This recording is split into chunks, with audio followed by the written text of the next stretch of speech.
Red Neon Justice, Episode 5, Knots in the Static. The static storm that baptized the Signal Gale had passed, but the city remembered its shape: bent light, fractured signals, a wound in the air. The faint, mournful cry of the Muralaeth reversed, then straightened into a deliberate, building harmony. Prologue. After the cut. Light rain sifted through the broken ceiling of the abandoned relay station, hitting exposed metal with a soft, echoing drip. The Red Scarab sat on a crate, his silhouette hunched. His black trench coat was torn, and beneath the gauze wrapping his arm, a faint, sickly glow pulsed from internal static burns.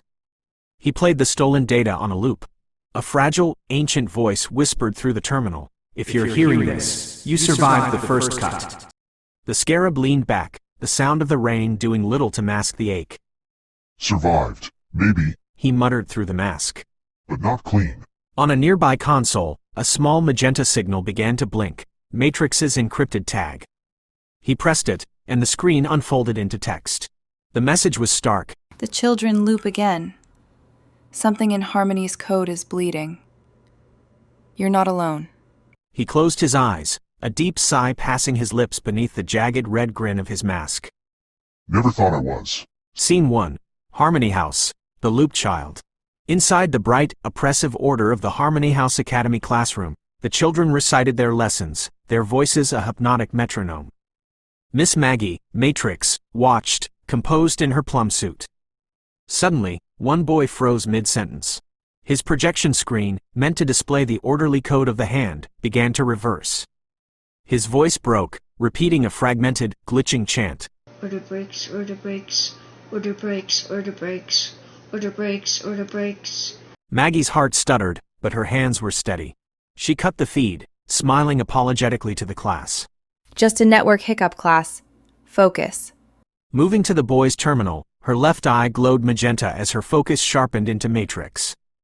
Her cybernetic vision caught it, a single, fleeting frame where a white static butterfly, the Muralaeth glyph, dissolved on the screen. The stolen data was already fracturing the system. She pressed her wrist projector against the terminal. A silver mag's compass sigil briefly illuminated the screen as she rapidly encrypted the anomaly. The file was safe for now, labeled, Echoes of the Young. Scene 2. Obelisk Nine's Hunt. Obelisk Nine headquarters glowed with a cold, oppressive red. The archive host floated inside a sterile diagnostic cradle, her body awaiting repair. Her CRT face cycled rapidly, flickering through dozens of stolen expressions: anger, fear, indifference, as her faceless handler stood over her. "Do you remember his face? The thief?" the handler asked. "I remember all of them," the host replied, her voice an unnatural, distorted signal. "I remember the cat. The Volto 7 fragment is destabilizing Harmony House." The handler nodded, the light glinting off his matte red armor. He signaled his squad. "Deploy the sweepers. Reroute them via archival override. If the Scarab has Volto 7, he's not a myth anymore." Scene 3. The Signal Knot. In a forgotten underpass, lit by a deep, ambient cyan light, Threadbinder stood before a breathtaking sight: a complex web of glowing cyan static threads strung across broken pillars. This was the Signal Knot. He pulled at the threads, his cloaked figure utterly still.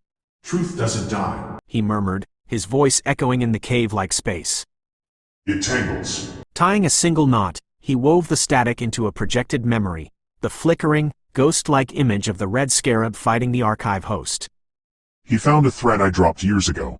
CinderVox stepped from the shadows, her neon green ember text softly humming. "You're saying he's one of us?" "Not yet," Threadbinder answered, his voice firm. "but his color's in the weave. He is the catalyst." CinderVox smiled faintly. "Then we better go meet the guy before the hand unthreads him." Ghost Arrow, silent as ever, readied his bow. Threadbinder touched the string gently, merging its carmine heat with his weave. "Then we move as one. The first gale forms tonight." Scene 3. Matrix's interdiction. Back in the Harmony House storage room, Matrix sat before her console, bathed in a focused magenta light. The screen showed the city's patrol routes. "They're deploying the sweepers. Standard route North Plaza. Too wide." She typed rapidly, her fingers blurring. The screen flashed green over a key junction. "Route override, relay tunnels Alpha 7. Congestion code accepted." On the screen, the thick red patrol lines visibly shifted, converging into the narrow channel of the tunnels. Choke point established. Good luck, Catalyst. My job is done. Scene 4. Velvet Nocturne Relay.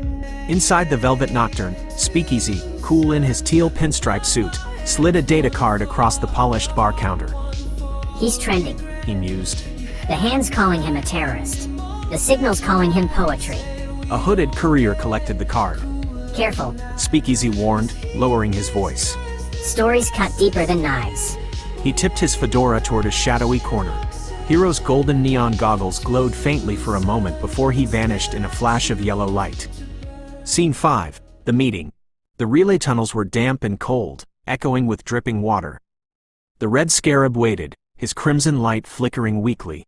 If you're the one who keeps weaving cyan through my channels, show yourself. You don't call the truth, it calls you. Threadbinder stepped forward, his cloak glowing faint cyan, followed by CinderVox and Ghost Arrow. The Scarab instinctively raised a hand. Threadbinder raised his own, and as their hands met in the charged air, the Scarab's crimson energy merged into the Weaver's cyan threads.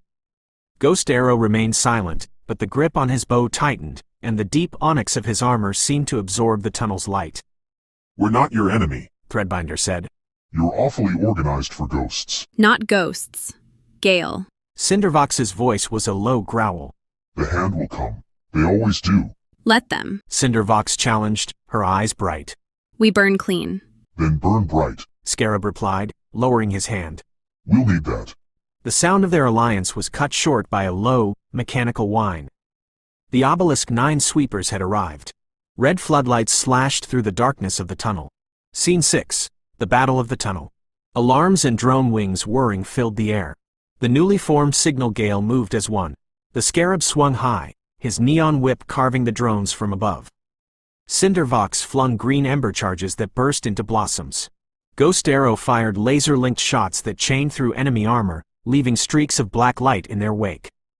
Threadbinder stood at the center, weaving the live data from each attack into his static knot. Yelling, "Now!" He pulled their lights together, crimson, green, onyx, cyan, into one swirling, blinding knot. It detonated, not as an explosion of sound, but as silence, a shockwave of pure static. Drones collapse.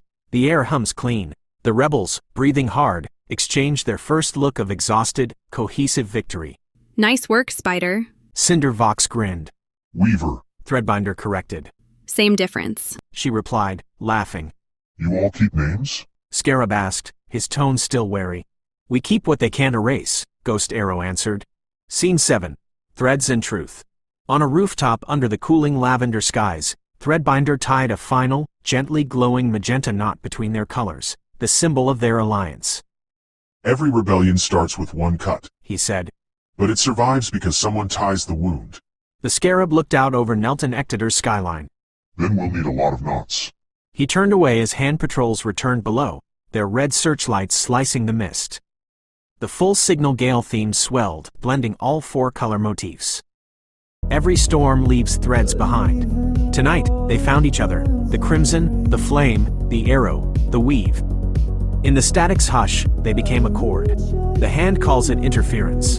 The signal calls it truth.